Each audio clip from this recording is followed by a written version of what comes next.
शशिवर्णं चतुर्भुजं प्रसन्नवदनं ध्यायेत् सर्वविघ्नोपशान्तये अगजाननपद्मार्कं गजाननवहर्निशमनेकदं तं भक्तानां एकदन्तमुपास्महे वागीशाद्याश्मनसः सर्वार्थानाम् उपक्रमे यं नत्वा कृतविद्यास्यस्तं नमामि गजाननं शरदिन्दुविकासिमन्दगासां स्फुरदिन्दीवरलोचनाभिरामा अरविन्दसमानसुन्दरस्यां अरविन्दासनसुन्दरीम् उपासे शारदा शारदां भोजवदनावदनां भुजे सर्वदा सर्वदास्माकं सन्निधिं कुर्यात्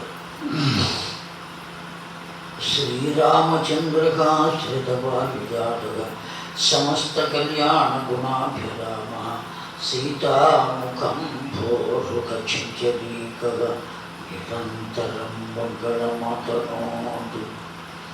गुरुर्ब्रह्मा गुरुर्विष्णुः गुरुर्देवो महेश्वरः गुरुः साक्षात् परं ब्रह्म तस्मै श्रीगुरवे नमः। ओं नमो ब्रह्मादिभ्यो वंशऋषिभ्यो नमो गुरुभ्यः। हरिः ओं तत्सत्। श्रीगुरुभ्यो नमः।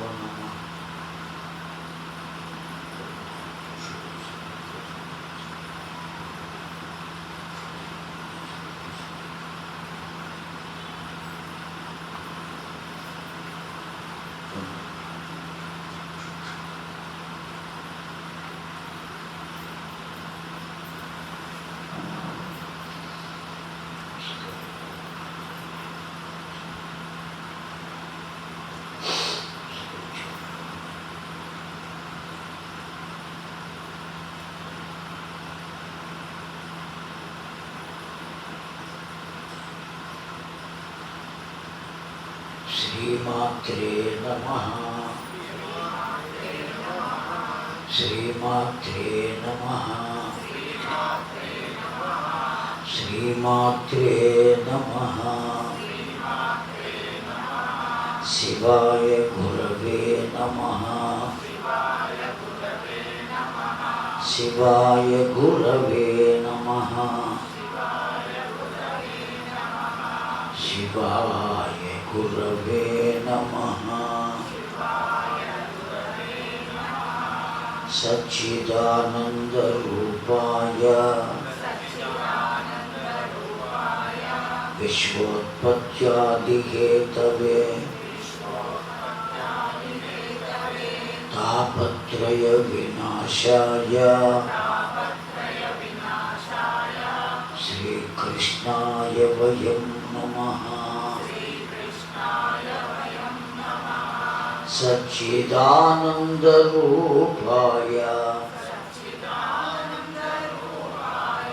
विश्वोत्पत्त्यादिहेतवे तापत्रयविनाशाय श्रीकृष्णाय वयं नमः। सच्चिदानन्दरूपाय विश्वोत्पत्त्यादिहेतवे तापत्रयविनाशाय श्रीकृष्णाय वयं नमः। श्रीकृष्ण गोविन्द हरे मुरारे।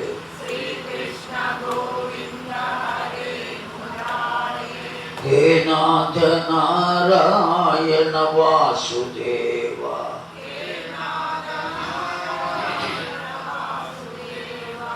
श्रीकृष्ण गोविन्द हरे मुरारे।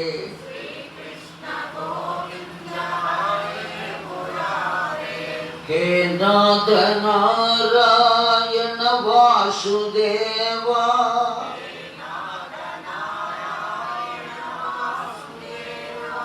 हे नाथ नारायण वासुदेव।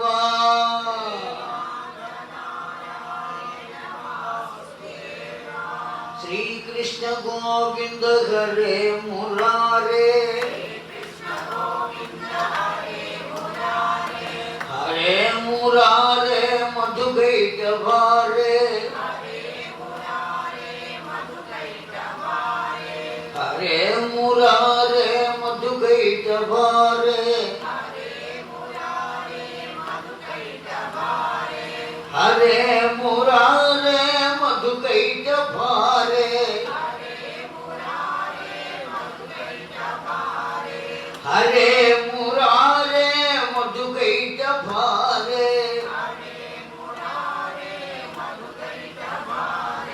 హరే మురారే మధుకైటభారే,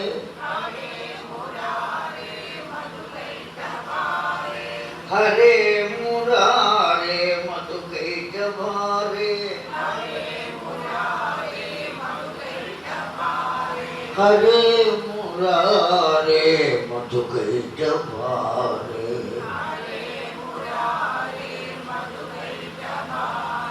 जय गोपाल कृष्ण भगवान की, राधा माता को, रुक्मिणी देवी की, सच्चे भावा माता को, व्यास भगवानुनకు, సుఖ యోగీంద్రులకు, శృతుల వారికి, భాగవత గ్రంథమాతకు, భక్తాగ్రగణ్యులకు.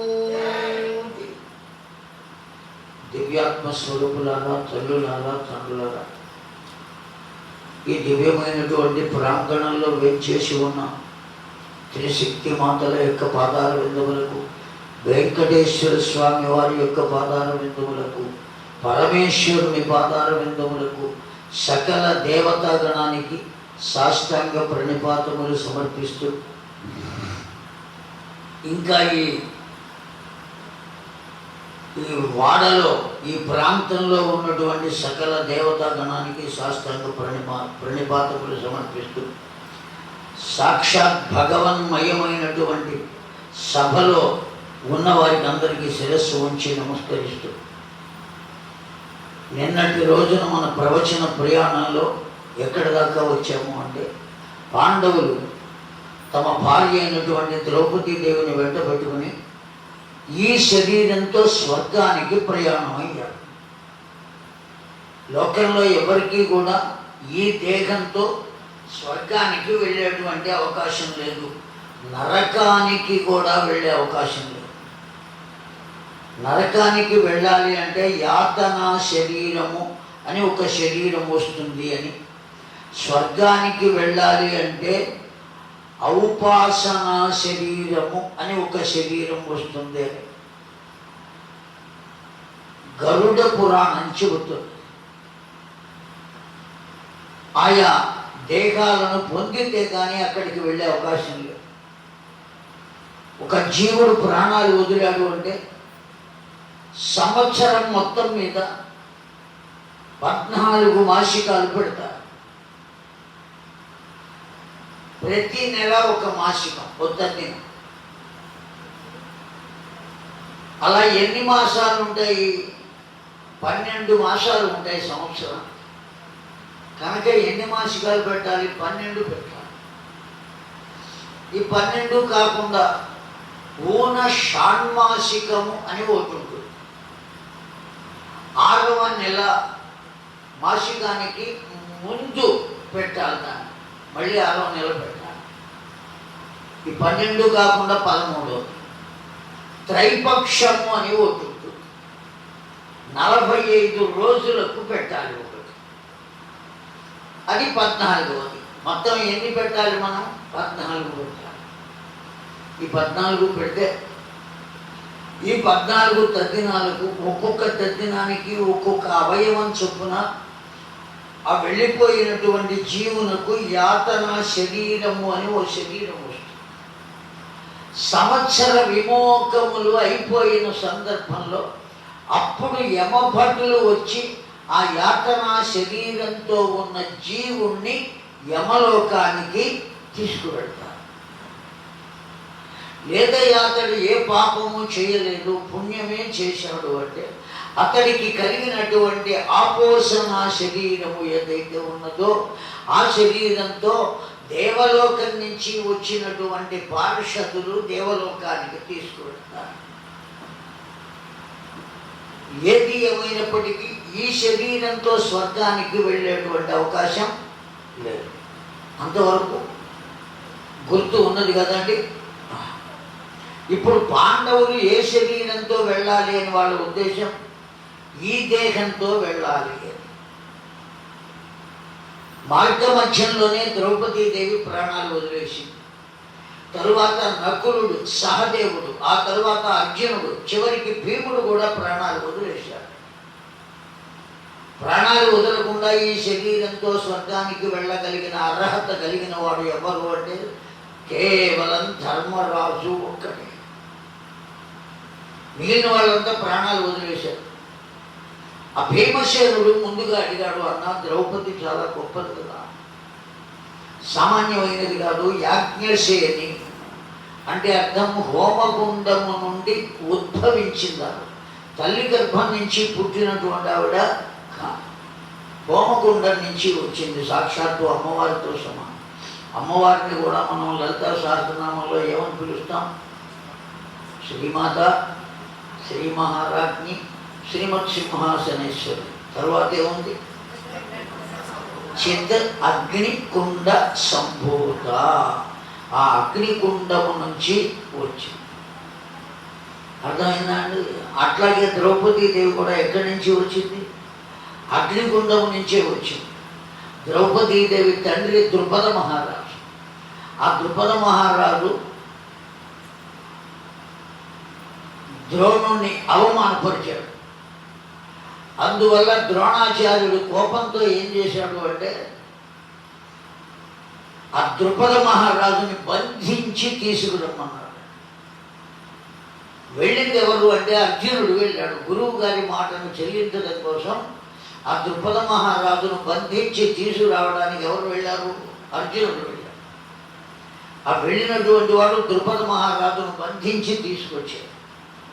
తీసుకొచ్చిన తర్వాత ద్రోణాచార్యుడు ఏమీ చేయలేదు. కేవలం నీకు నేను పడిన బాధ ఏమిటో తెలియజేయటం కోసమే ఈ పని చేశాను, కనుక నేను నిన్ను వదిలేస్తున్నా, వెళ్ళిపోవయ్యా అని ద్రుపద మహారాజును పంపించేశాడు. అంతటి మహారాజుకు నిండు సభలో అవమానం జరిగింది కదండి. అందుకని ద్రుపద మహారాజు ఓ దివ్యమైన యజ్ఞం చేశాడు. ఏమిటి సంకల్పం ఆ యజ్ఞానికి అంటే అర్జునుని వివాహం చేసుకోవడానికి తగిన ఒక కూతురు కావాలి, ద్రోణాచార్యుణ్ణి సంహరించేటువంటి ఒక కొడుకు కావాలి. జాగ్రత్తగా వింటున్నారా? ద్రుపద మహారాజు కోరికలు ఏమిటండి, అర్జునుడు తను బంధించడానికి వచ్చినప్పుడు ఆ అర్జునుని యొక్క శౌర్య ప్రతాపాలు అవన్నీ చూచాడు. కనుక ఇంత గొప్పవాడు నాకు అల్లుడైతే బాగుంటుంది అనుకున్నాడు. అందుకనే అర్జునుడి వివాహం చేసుకోవడానికి తగిన కూతురు కావాలి. ఇంత అవమానం చేశాడు కనుక ద్రోణాచార్యుని సంహరించగలిగినటువంటి కొడుకు కావాలి. ఈ సంకల్పం చెప్పి ఓ యజ్ఞం చేశాడు. ఆ యజ్ఞకుండము నుండి ఒక ఆడపిల్ల, ఒక మగపిల్లవాడు వచ్చారు. ఆడపిల్లకు ద్రౌపది అని పేరు పెట్టారు, మగపిల్లవాడికి దుష్టద్యుమ్నుడు అని పేరు పెట్టారు.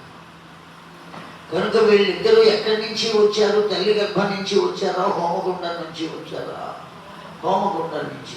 అమ్మవారు ఎట్లయితే హోమగుండం నుంచి వచ్చిందో ఈ ద్రౌపదీదేవి కూడా అలాగే వచ్చింది, సాక్షాత్తు అమ్మవారితో సమానమైనటువంటి. అర్థమైందంటే ఆ ద్రౌపదీదేవి చాలామంది లోకంలో ఆవిడ గురించి చెడుగా మాట్లాడుతూ ఉంటారు. 5 భర్తలు కలిగింది కదా, ఆవిడని కులకాంత అని ఎలా అనాలి, వేశ్య అంటారు కదా. ఆ మధ్య చాలామంది దాని మీద ఎన్నో ఉపన్యాసాలు ఇచ్చారు. యూట్యూబ్లో కూడా, సెల్ ఫోన్లో వచ్చింది. చెడు తప్ప మంచి కనబడనటువంటి వాళ్ళ గతి అంతే.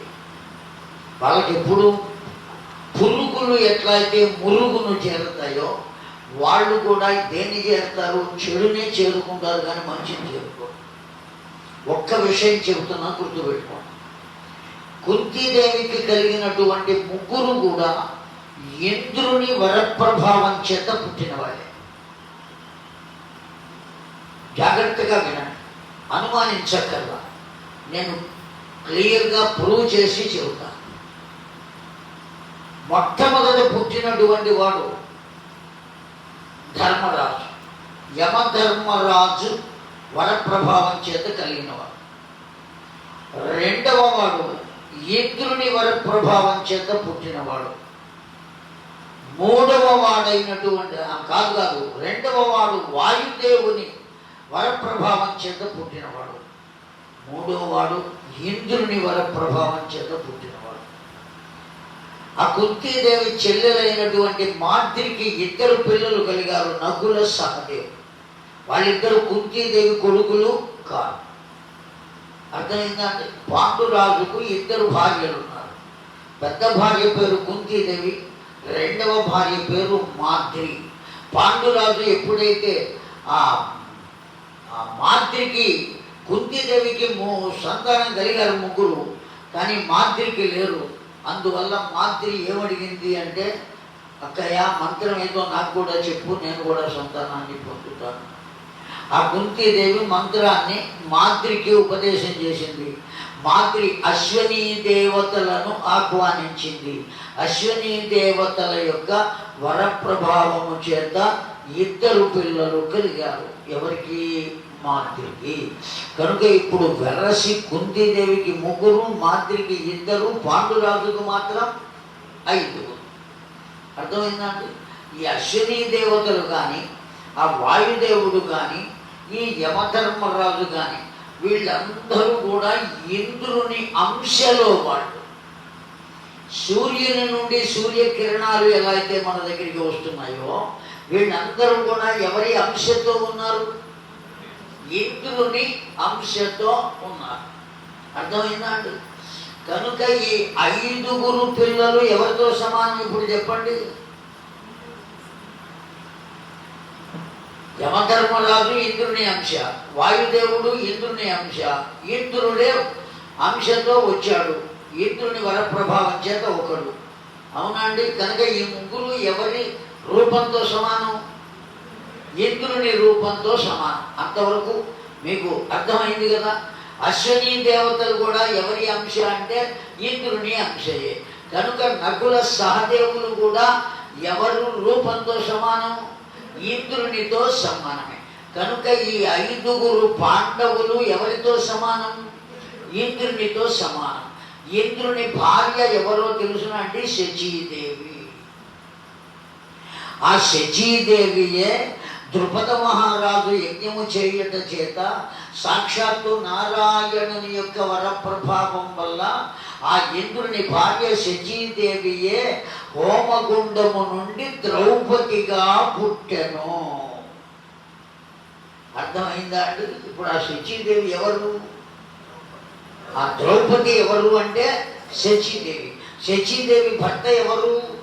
ఇంద్రుడు. ఇంద్రుడు ఎన్ని రూపాలతో ఉన్నాడు ఇక్కడ?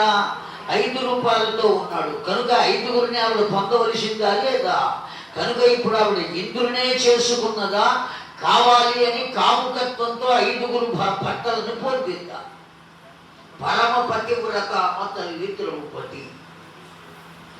పురాణాలన్నీ చదువుకోకుండా మన ఇష్టం వచ్చినట్టు మనం మాట్లాడుకోవాలి.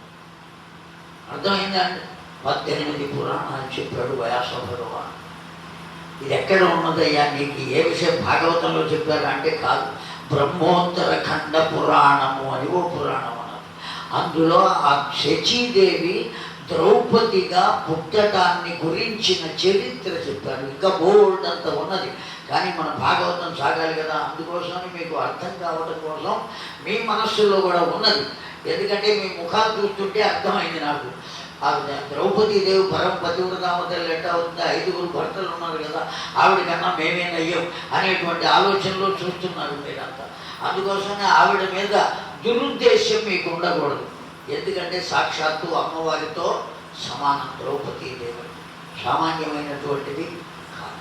ఇంకో రహస్యం కూడా ఉన్నది. అది బ్రహ్మోత్తరఖండ పురాణం చెప్పేటప్పుడు వస్తుంది. ఆ పురాణం పెట్టండి, అప్పుడు చెప్తాం. అంతేగాని ముందే చెబితే ఒకే దానికి రెండు బై వన్ గెట్ వన్ లాగా అయిపోతుంది పురాణం కూడా. అలా కాకూడదు అని నా ఉద్దేశం. జయ గోపాలకృష్ణ భగవానికి. కనుక దివ్యాత్మ స్వరూపులారా, ఆ విధంగా మొత్తం ఆ ద్రౌపదీదేవి ఇక్కడే వదిలేసింది. ఎందుకు ప్రాణాలు వదిలిందో, అంత గొప్పది కదా ద్రౌపదీదేవి అంటే. భర్తలు 5 ఉన్నారు. ఆమెకు 5 ఎందు సమానమైనటువంటి ప్రేమను చూపాలి. అలా కాకుండా అర్జునుడి మీద కొంచెం ఎక్కువ ప్రేమ ఉండేటండి ఆవిడకి. ఎవరి మీద? అర్జునుడి మీద. మిగతా వాళ్ళ మీద కూడా ప్రేమ ఉండేది, కానీ అర్జునుడి మీద ఉన్న ప్రేమ కొద్దిగా 1-2% ఎక్కువగా ఉన్నది. ఆ తేడా చూపించిన కారణం చేత స్వర్గానికి వెళ్లకుండా ఇక్కడే ప్రాణాలు వదిలేసింది. వచ్చిన తేడా వల్ల. అర్థమైందండి? ఇవాటి రోజున భర్తని ఎన్ని రకాలుగా విసుక్కుంటున్నామో, వాడు వెళ్ళిపోయిన తర్వాత వాడిని ఎన్ని తిట్టుకుంటున్నామో ఎవరికి వారికే. ఎవరిని గురించి చెబుతారో చెప్పండి. అవునా కాదా అమ్మ? అది అందువల్ల ఏ విధంగా మనం ఉండాలో భాగవతం తెలియజేసిందని. ఒక్క స్త్రీలకే కాదు, పురుషులకు కూడా తెలియజేసింది. ఇక్కడ నకులుడు ప్రాణాలు వదిలేశాడండి. ముందు నకులుడు వదిలేస్తే అన్నయ్య నకులుడు కూడా మరణించాడు. ఎందుకు మరణించాడు అని అడిగాడు భీమసేనుడు. అడిగితే భీమసేనుడికి చెప్పాడు, ఏం లేదు నాయన, నకులుని కన్నా అందమైనటువంటి వాళ్ళు ఎవ్వరూ లోకంలో లేదు. మన్మథుని కన్నా అందగాడు ఎవరై అంటే నకులుడు ఒక్కడే. అంతేకాదు అశ్వశాస్త్రము బాగా తెలిసిన వాడు ఎవరు అంటే నకుల. అశ్వశాస్త్రం బాగా తెలుసు అండి నకులుడు. ఎంత గొప్పగా తెలుసు అంటే, చినుకులు ఎక్కడి నుంచి పడతాయండి? చినుకులు ఎక్కడి నుంచి? వర్షపు చినుకులు ఎచ్చట నుండి పడును, ఆకాశము నుండి పడును. అవునా కాదండి? మేఘము నుంచి వస్తాయి. ఆకాశం నుంచి భూమి మీద పడడానికి ఎంతసేపు పడుతుందో మనకేం తెలియదు. మనమేం క్యాలిక్యులేట్ చేయలేదు. ఎందుకంటే బయలుదేరింది ఎప్పుడు బయలుదేరిందో మనకేమీ తెలియదు. కానీ ఈ నకులుడు అశ్వాన్ని నడపడానికి వెళ్తాడు కదా, ఆ అశ్వాన్ని నడిపేటప్పుడు అక్కడ చినుకు మొదలై భూమి మీద పడే లోపల తాను ఎక్కడికి వెళ్ళాలో అక్కడికి చేరుకుంటాడు, గమ్యం చేరుకుంటాడు అంత వేగంగా. ఒకవేళ చినుకు కింద పడుతున్నా చినుకుకు మధ్య నుంచి గుర్రాన్ని తీసుకెళ్తాడు, తడవకుండా పెడతాడు. అంత గొప్ప ధీధితి కలిగినటువంటి వాడు దేంట్లో? అశ్వశాస్త్రంలో. అందుకని నాకే తెలుసు అనేటువంటి ఓ గర్వం ఓ లోపల ఉన్నది. ఎవరిలో ఉన్నది? ఆ నకులులో ఉన్నది. ఆ కారణం చేత, గర్వం చేత ఇక్కడే ప్రాణాలు వదిలేశాడయ్యా. కొద్దిసేపటికి సహదేవుడు ప్రాణాలు వదిలి. భవిష్యత్తు మొత్తం సహదేవునకు తెలుసు. ఇప్పటికీ కూడా సహదేవ ప్రశ్న అని ఓ గ్రంథం ఉంటుంది. ఆ ప్రశ్నను అనుసరించి కనుక మనం ఫాలో అయినట్లయితే ఆ పారిపోయిన గేదెలు, పారిపోయిన ఇంట్లోంచి పారిపోయిన మనుషులు, ఒకవేళ ఏ బంగారు వస్తువు అన్నా కనపడకపోతే ఆ వస్తువు ఇవన్నీ కూడా ఎక్కడ ఉన్నాయో ఏంటో తెలుస్తున్నాయండి. మళ్ళీ మనకు వస్తాయా రావా, చేతులు మారినాయా, అమ్మేశారా, ఈ విషయాలన్నీ కూడా ఆ సహదేవ ప్రశ్న ద్వారా తెలుస్తుందండి. ఆ ప్రశ్నకు సమాధానం చెప్పేటువంటి వాళ్ళు చాలామంది ఉన్నారు. మన వైపున ఇటువైపు చాలామంది ఉన్నారు. ఓ ప్రశ్న చెప్పండి అనగానే చెబుతారు వాళ్ళు. అదేంటంటే సహదేవ ప్రశ్న. ఆ సహదేవ జ్యోతిష శాస్త్రం చాలా గొప్పది. భవిష్యత్తు మొత్తం తెలిసిన వాడు సహదేవుడు. నాకంటే భవిష్యత్తు తెలిసిన వారు ఇంకెవ్వరూ లేరు అనే గర్వం సహదేవునకు కూడా ఉన్నది. ఆ కారణం చేత సహదేవుడు కూడా ఇక్కడే పురాణాలు వదిలేశాడు. బాగానే ఉందా? అర్జునుడు కూడా చనిపోయాటండి మధ్యలోనే, స్వర్గానికి వెళ్ళకుండా. అంతకుముందు ఒకసారి స్వర్గానికి వెళ్ళాడు. మీకు తెలుసా? గుర్తుందా అండి? గుర్తులేదా? ఎప్పుడు వెళ్ళాడు అర్జునుడు? స్వర్గానికి వెళ్ళాడండి. అవును అవును. నేను నుంచుంటే ఏమన్నా కావాలేమో అని నేను అడిగాను. ఏమండో, పాశుపతాస్త్రము కోసం తపస్సు చేసి పరమేశ్వరుని వద్ద పాశుపతాస్త్రాన్ని పొంది అక్కడ నుంచి ఏం చేశాడు? స్వర్గానికి వెళ్ళాడండి దేవేంద్రుడు ఆహ్వానిస్తే. సశరీరంతో, ఈ శరీరంతోనే వెళ్ళాడు. అక్కడే ఆ అప్సరకాంత యొక్క శాపాన్ని పొందాడు. ఊర్వశి అనబడేటువంటి ఆవిడ అర్జునుని కోరుకుంది. నేను నిన్ను కోరుకుంటున్నానయ్యా అని అడిగింది. నేను అంగీకరించను అన్నాడు. కారణం ఏమిటి? మీరందరూ కూడా దేవేంద్రునకు భార్యల వంటి వారు. నేను ఎవరి వరప్రసాదం చేత జన్మించాను? దేవేంద్రుని వరప్రసాదం చేత జన్మించాను. ఆయన భార్యలందరూ నాకు ఎవరితో సమానం అవుతారు? తల్లితో సమానం అవుతారు. కనుక నేను అంగీకరించే అవకాశం లేదు. దేవలోకంలో ఉన్న వాళ్లకు వావి వరుసలతో సంబంధము లేదయ్యా. కనుక నేను కోరుకుంటున్నాను, నీవు అంగీకరించవలసినదే. అర్జునుని ఆవిడ ఏం చేసింది? బలవంతపరిచింది. ఎప్పుడైతే బలవంతపరిచిందో తోసివేశాడు. కష్టం కలిగినటువంటి ఆ ఊర్వశి ఏం చేసిందయ్యా అంటే, నీవు షండుడవై ఉంటావుగాక అని శపించిందండి. షండుడు అంటే నపుంసకుడు అని అర్థం. నపుంసకుడవైపోతావు అని శపించింది. వెంటనే దేవేంద్రుని వద్దకు వెళ్తే, ఆయన నీకు అవసరం వచ్చినప్పుడు ఆ శాపమును నీవు స్వీకరించవచ్చు, అటువంటి వరాన్ని నేను ఇస్తున్నాను అన్నారు. ఎప్పుడు ఉపయోగించుకోవచ్చు? అవసరం వచ్చినప్పుడు.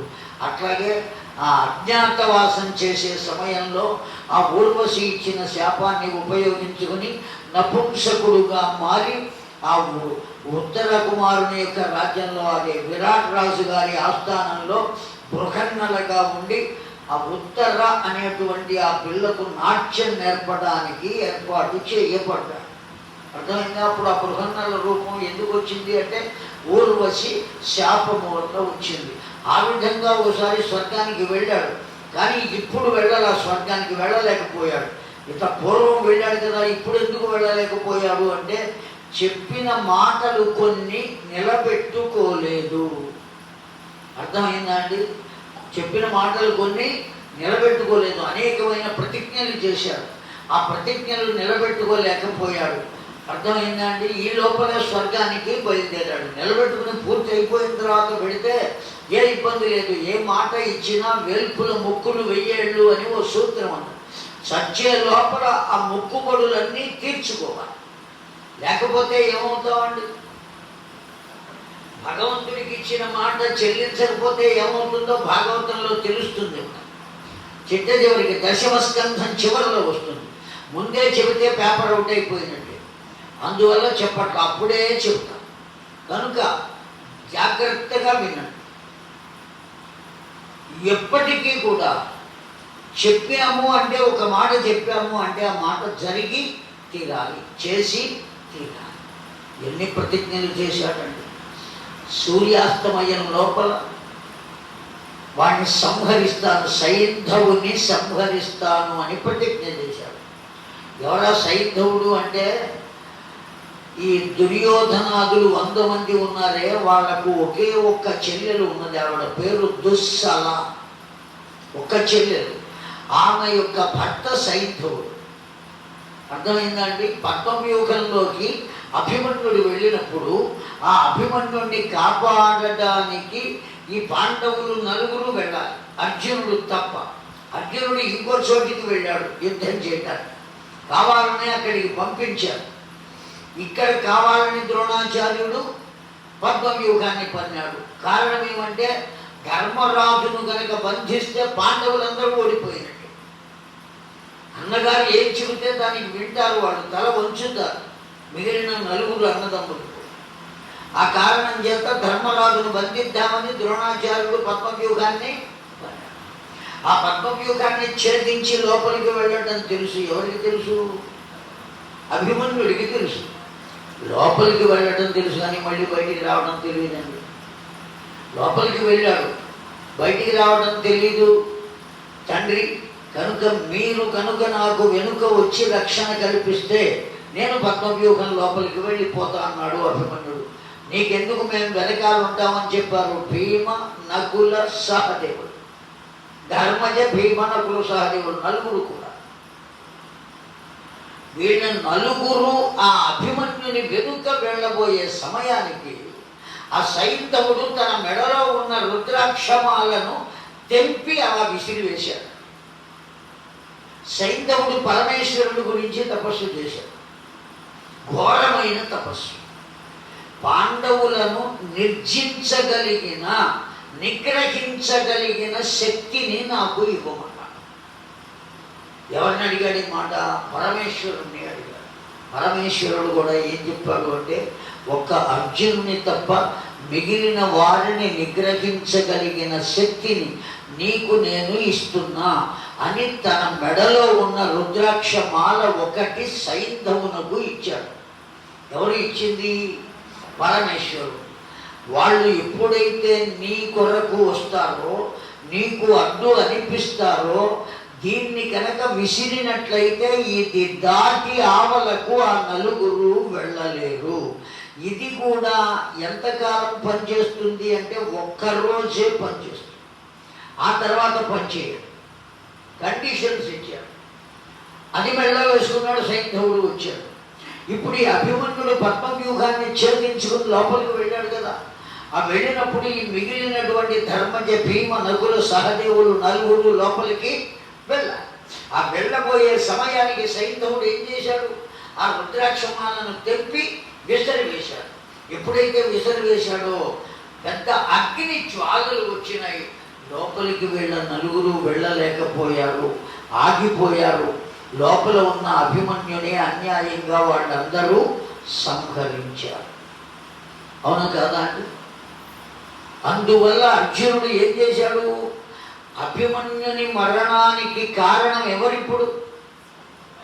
కర్ణుడా, ద్రోణాచార్యుడా, దుర్యోధనుడా? ఎవరు అసలు కారణం? ఎవరు? సైంధవుడు. ఈ నలుగురిని లోపలికి పంపించేటువంటి అవకాశం కనుక కల్పించినట్లయితే అతడు మరణించేవాడు కాదు, ఎట్టి పరిస్థితుల్లోనూ మరణించేవాడు కాదు. సామాన్యమైన శౌర్య ప్రతాపాలు కాదు. సైంధవుడే ఆపాడు కనుక కారణం సైంధవుడే. ఆ సైంధవుని సూర్య అస్తమయం లోపల సంహరిస్తా, లేకపోతే నేనే నా శిరస్సును ఛేదించుకుంటా అని ప్రతిజ్ఞ చేశాడండి. ఎవరు ప్రతిజ్ఞ చేసింది? అర్జునుడు. తీరా వాళ్ళు ఏం చేశారు? కౌరవులు ఏం చేశారు? పెద్ద గొయ్యి ఒకటి తీసి వాడు బతికుండగానే గోతిలో పెట్టారు. ఎవరిని? బావగారిని. ఎవరా బావగారు? సైంధవుడు. ఆ సైంధవుడిని గోతిలో పెట్టారు కనబడకుండా. అర్థమైందండి? వాడు ఎప్పుడు పైకి రావాలి? సూర్యాస్తమయం అయిపోయిన తర్వాత పైకి రావాలి. అప్పటిదాకా ఎక్కడ కూర్చోవాలి? గోతిలోనే ఉండాలి. ఆ పిట్ అందులో పెట్టారు. ఆ లోపల కూర్చున్నాడు పాపం ఎంతోసేపు అయినా, సూర్యాస్తమయం దాకా. అస్తమయం అయిపోయింది అంటే రావచ్చు, కానీ అతడు రాకపోతే, అస్తమయం అయిపోతే అతడు బయటకు వస్తే అప్పుడు అర్జునుడు ఏం చేస్తానని ప్రతిజ్ఞ చేశాడు? తన కత్తితో తన శిరస్సుని తానే ఛేదించుకుంటానన్నాడు. ఇప్పుడు వాడు పైకి రాకపోతే, సూర్యుడు అస్తమించాడు అంటే ఏం చేయాలి? అర్జునుడు తల తీసేసేయాలి. అందుకని కృష్ణ పరమాత్మ ఏం చేశాడు? తన సుదర్శనాన్ని సూర్యునకు అడ్డు పెట్టాడు. ఎప్పుడైతే అడ్డు పెట్టాడో సూర్యుడు అస్తమించాడు అని బతుకు జీవుడా అని ఆ గోతిలో నుంచి పైకి లేచాడు. వెంటనే కృష్ణ పరమాత్మ చెప్పాడు, ఇతని శిరస్సు ఎక్కడా పడకూడదు. కావేరి నది ఒడ్డున ఇతడి తండ్రి తపస్సు చేస్తున్నాడు. సరాసరి ఈ శిరస్సు వెళ్ళి అతడి ఒడిలో పడాలి. అర్థమైందా అండి? ఈ సైంధవుని తండ్రి ఉన్నాడే గొప్ప వరాన్ని పొందాడండి సూర్య భగవానుని వద్ద. ఏమిటా వరం? అసలు మరణము లేకుండా వరాన్ని పొందాడు. నీకు మరణమే లేదు, కాకపోతే మరణం లేకుండా ఎవ్వరూ ఉండరాదు కనుక నీ కుమారుని శిరస్సు నీ చేతిలో పడితే మాత్రం నీవు తల పగిలి మరణిస్తావు. ఆనందపడ్డాడు సైంధవుని తండ్రి. నా కుమారుని శిరస్సు తెగి నా చేతిలో ఎందుకు పడుతుంది? కనుక నా తల తెగే అవకాశం లేదు. ఎన్ని యుగాలైనా, ఎన్ని మన్వంతరాలైనా, ఎన్ని కల్పములైనా నేను బ్రతికే ఉంటాను అనేటువంటి ఆలోచనలో ఉన్నాడు. ఎవరి తండ్రి? సైంధవుని తండ్రి. అర్థమవుతుందా కావట్లేదా? ఎప్పుడైతే సైంధవుని తండ్రి ఆ వరాన్ని పొందాడో ఇప్పుడు ఎక్కడ కూర్చుని ఆ కావేరీ నది ఒడ్డున కూర్చుని తపస్సు చేస్తున్నాడు. కనుక వీడి శిరస్సు తెగి ఎక్కడ పడాలి? ఖచ్చితంగా వెళ్ళి ఆ తండ్రి ఒడిలో పడాలి, ఆ చేతిలో.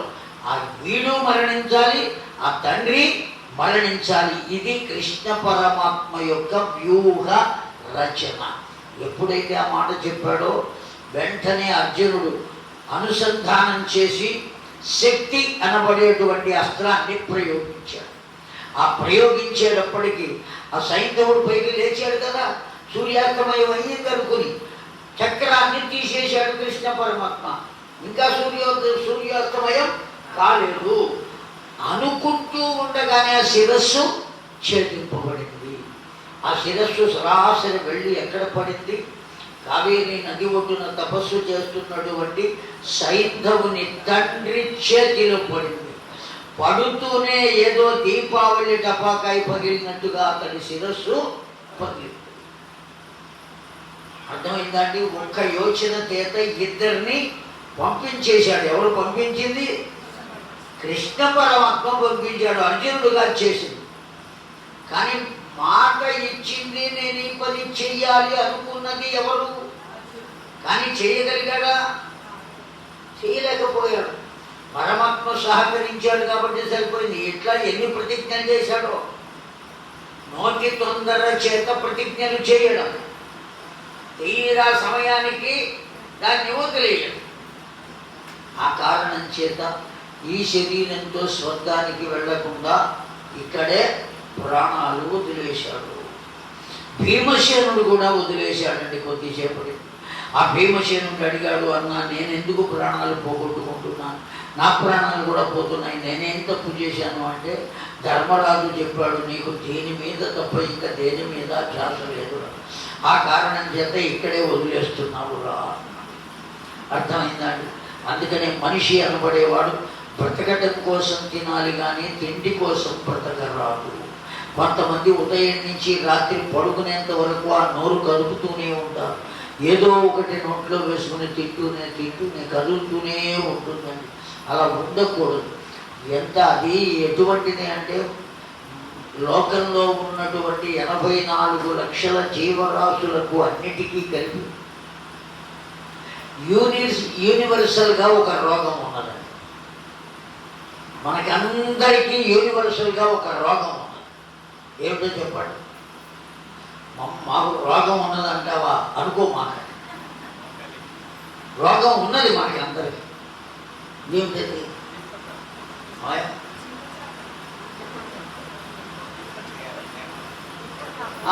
కొంతవరకు రైలు ఎక్కారు. ఆకలి అందరికీ ఉన్నటువంటి వ్యాధి ఆకలి. ఆ ఆకలికి ఔషధమే ఆహారము. ఔషధాన్ని ఎలా తీసుకోవాలి? పూటకి ఓ టాబ్లెట్ వేసుకోవయ్యా, ఇట్లా 10 రోజులు వాడవయ్యా, రోగం తగ్గుతుంది అని డాక్టర్ చెబితే ఆ డాక్టర్ తెలివి తక్కువ వాడు పూటకు ఒక టాబ్లెట్ వేసుకుని 10 రోజులు వేసుకునే బదులు 10 టాబ్లెట్లు ఒకేసారి వేసుకుంటే అయిపోతుంది, ఒక్కసారి తగ్గుతుంది కదా అని వేసుకుంటే ఇంకా ఏ టాబ్లెట్ వేసుకోవాల్సిన పని లేదు. అవును కదండి? పట్టండి అని తీసుకెళ్ళిపోవాల్సిందే.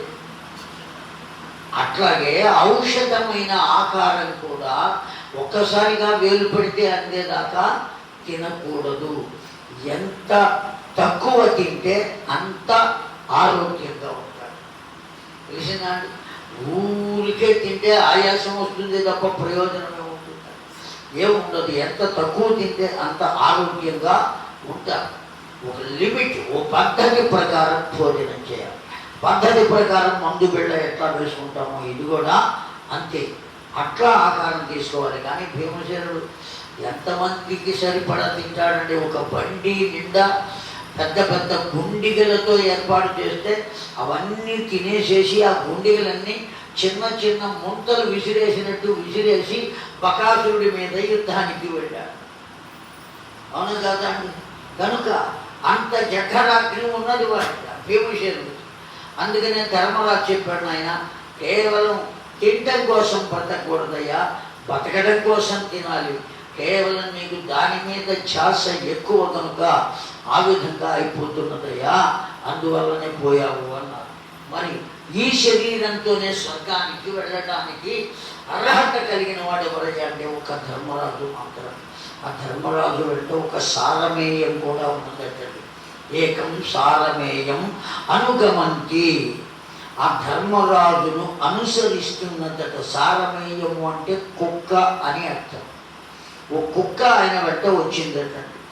ఇంతలో ఏం జరిగిందయ్యా, దేవేంద్రుడు ఓ దివ్యమైన విమానాన్ని తీసుకొచ్చాడు. ధర్మరాజా, నీకోసమే తెచ్చానయ్యా విమానం, మనిద్దరం కలిసి స్వర్గానికి వెళదాం రావయ్యా, నిన్ను అక్కడికి తీసుకెడుతున్నానయ్యా అని చెప్పాడండి. ఎప్పుడైతే ఆ మాట అన్నాడో, నేను వస్తానయ్యా, నాకేం అభ్యంతరం లేదు. అథవా సారమేయం పరితృప్తయా సహ సంభావ్యతే మయా విమానం అధిరోహం ప్రకుర్వంతి. అయ్యా, నా వెంట ఈ కుక్క వస్తున్నది, దీన్ని కూడా నీవు విమానం ఎక్కించుకుంటాను అంటే నేను వస్తా విమానంలో, లేకపోతే నేను రానయ్యా. కుక్క విమానం ఎక్కడం ఏమిటయ్యా అన్నారు. ఏమన్నారండి? కుక్క విమానం ఎక్కడం ఏమిటయ్యా, ఏమైనా న్యాయం ఉన్నదా? ఏమిటి పరిస్థితి? అది నేను ఎక్కి తిరిగే విమానం అయ్యా, దాంట్లో కుక్కల్ని ఎక్కిస్తామా? ఏమంటే ఎంత పెంచుకునే కుక్కలు ఉండవచ్చు, అంతేగాని పక్కలో పడుకోబెట్టుకుంటారా అండి? పడుకోబెట్టుకోకూడదు. ఎట్టి పరిస్థితుల్లోనూ కూడా అసలు కుక్కను పెంచితే మరు జన్మలో అతడు చేప అయి పుట్టును అని గరుడ పురాణం చెబుతున్నదండి. కుక్కను పెంచితే మరు జన్మలో ఏమై పుడతాట? చేప ఎప్పుడు కట్టవాడు. ఏ నదిలోనో ఏ సముద్రంలోనో ఎక్కడో చేప పుడతాడు. చేపకు ఆకారం ఏమిటో తెలుసా అండి? చక్కగా మామిడికాయ పప్పు, మాగాయో ఆవకాయో వేసుకుని తినే అలవాటు చేపకు లేదు, అవకాశం లేదు. చేపకు ఆహారం ఏమిటి అంటే నీటి బుడగలు, నీళ్ళల్లో ఉండే బుడగలే ఆహారం. అవే తినాలి. రుచికరంగా ఉన్నాయి కదా అని బోల్డని పళ్ళు దొరుకుతున్నాయని చేపలు తినే అవకాశం. కనుక ఈ పని చేసిన వాడు మరుజన్మలో ఏమైపోతాడని చెప్పారు? కుక్కను పెంచినవాడు. అటువంటిది ఆ కుక్కను తీసుకొచ్చి ఒళ్ళో కూర్చోబెట్టుకుని దానికి మెడకో తాడు కట్టి ఆ బెల్ట్ వేసి, ఆ బెల్ట్ కూడా ఎంత ఖరీదైందో చెప్పరు. ఏమండి, కన్న తల్లికి మంచం వేస్తాడో లేదో తెలియదు, కానీ ఆ కుక్కకు మాత్రం ఓ పలుపు, దానికి తినడానికి ఓ మంచి కంచం, దానికి కావలసిన ఆకారం బజారు నుంచి తీసుకొస్తాడు. అవునా కాదా? అందరి గురించి చెప్పట్ల, కొంతమంది గురించి చూడు. అటువంటి వాడు ఉన్నారు. కనుక దివ్యాత్మ స్వరూపులారా, ఆ కుక్కను విమానం ఎక్కించడం ఏమిటయ్యా? ఏమన్నా అర్థం ఉందా? నేను ఎక్కించనయ్యా, నువ్వు రావయ్యా, నా మాట వినవయ్యా. ధర్మరాజు మాత్రం వినలేదండి. హింతే కామా సురస్సారక ముకుంద మనసోద్విజా అధిర్ముహూర్తం రాజ్ఞ క్షుధితేత. నేను చెప్పిన మాట వినవయ్యా ధర్మనందన అని దేవేంద్రుడు బతిమలాడుతుంటే, నేను చెప్పిన మాట వినవయ్యా దేవేంద్ర అని ధర్మరాజు బతిమలాడుతున్నాడు. అసలు ఎవరి కుక్క, ఎందుకు దీన్ని వదలను అంటున్నాడు అతడు, కారణం ఏమై ఉంటుంది అని ఏం చేశారండి? ఎన్ని నీళ్లు తీసుకుని మంత్రించి ఆ కుక్క మీద జల్లాడండి. ఎవరు జల్లింది? దేవేంద్రుడు. వింటున్నారా? వచ్చే వాళ్ళని చూస్తున్నారా? చూడు మాట్లాడు. వాళ్ళతో వాళ్ళు వచ్చి కూర్చుంటారు. అర్థమైందా? అది ఆ దేవేంద్రుడు ఆ కుక్క మీద ఈయన నీళ్లు చల్లాడు మంత్రించి. ఎప్పుడైతే చల్లాడో ఆ కుక్క కాస్త ఏమిగా మారిపోయింది అంటే యమధర్మరాజుగా మారిపోయాను. కనుక ఇప్పుడు కుక్క రూపంలో ఉన్నవాడు ఎవరు అంటే సాక్షాత్తు యమధర్మరాజు. ఆ యమధర్మరాజుని దేవేంద్రుడు అడిగాడు, యమధర్మరాజా, ఏమయ్యా ఇలా కుక్కలాగా ఉన్నావు, కారణం ఏమిటి అడిగాడండి. యమధర్మరాజు అంతటి వాడు కుక్కగా మారిపోవడం ఏంటి? ఎందుకు వచ్చింది అటువంటి పరిస్థితి ఆయనకు అడిగాడండి. అడిగితే యమధర్మరాజు సమాధానం చెప్పాడండి.